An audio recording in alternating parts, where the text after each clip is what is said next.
Hey everyone, welcome to part 2 from Self-Insured. I'm so excited to be here together today with Daniela Broit, our marketing department, and we're going to go into the difference between fully insured and self-insured, because in order to understand self-insured, you got to understand how the fully insured market works. So let's get right into fully insured. How does it work? What's included in fully insured? We got the tax that is included. Of course, you don't notice it on your bill, but that's included.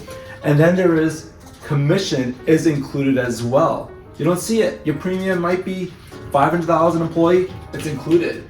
What's included at $500 an employee? Retention is included as well. That means that if there's some leftover money, who gets to keep that? The insurance company. Of course, is MLR, medical loss ratio, but we could go into that further. And there's the client claims. Obviously, client claims, if there's a claim, not much to do about it. It's included. The nice thing is that if there's a huge claim, you don't got to pay anything extra. You just have that $500 bill. Ready to go? Self-insured. Let's get into self-insured. What's included? We got the tax. Tax is a little bit less on the self-insured. Commissions. Is commission included? No. On self-insured, commission is of course not included.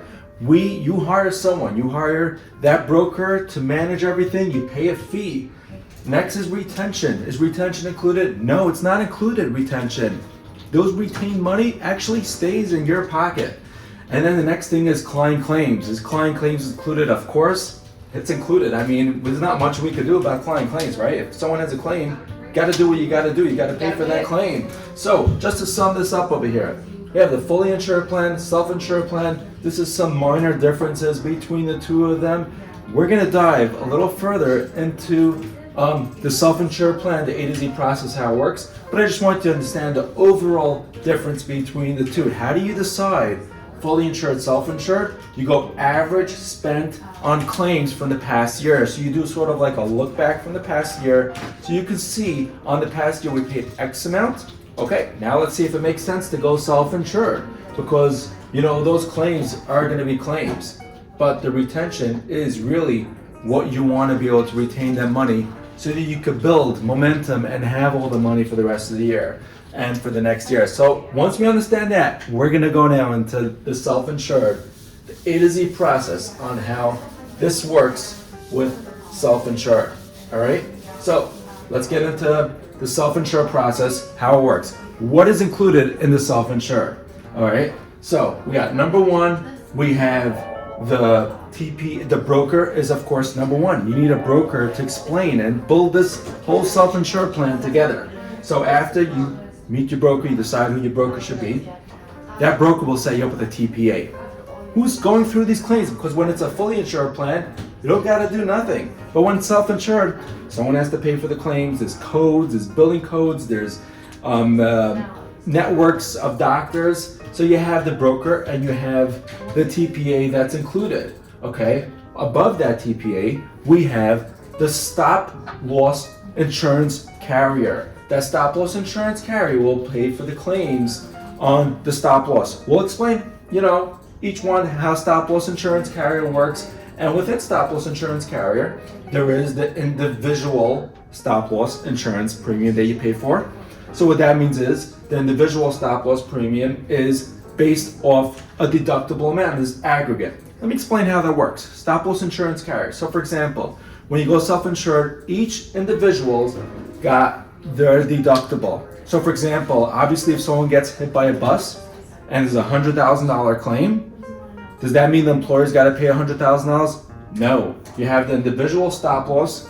The employer will pay, let's say the stop loss deductible is $50,000. Employer will pay the $50,000, and then the stop loss insurance carrier will kick in the other $50,000. They will pay for the other $50,000.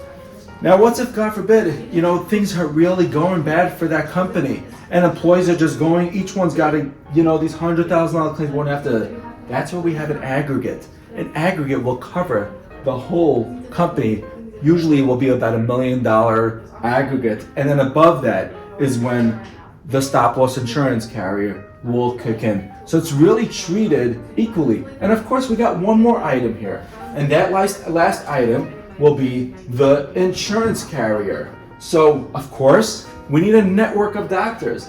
That insurance carrier could either be, one of the main carriers of Aetna, Cigna, Blue Cross Blue Shield, the broker will make sure that to set you up with the right insurance carrier that will work for your team. So at the end of the day, when this is done right, the employee will actually not know the difference between fully insured and the self-insured carrier.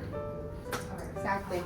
And then when it comes to that, when it comes to being self-insured versus fully insured, you eventually do save money, because instead of, taking the base payment that you have to pay towards your insurance carrier and that's it, you get to shop around and you get to pick exactly what insurance it is that you need for your group of people. And then on that note, next we'll be going into part 3. Oh, it's exciting. All which right. is going to be about level funded insurance. Looking forward. Okay, so level funded will be part 3. Stay tuned, and we're going to discuss level funded, exactly where that fits in, self-insured or fully insured, where that fits in, and it's going to be a hybrid. We'll see you next week, guys, on the level funded product. Thanks for watching, and don't forget to subscribe.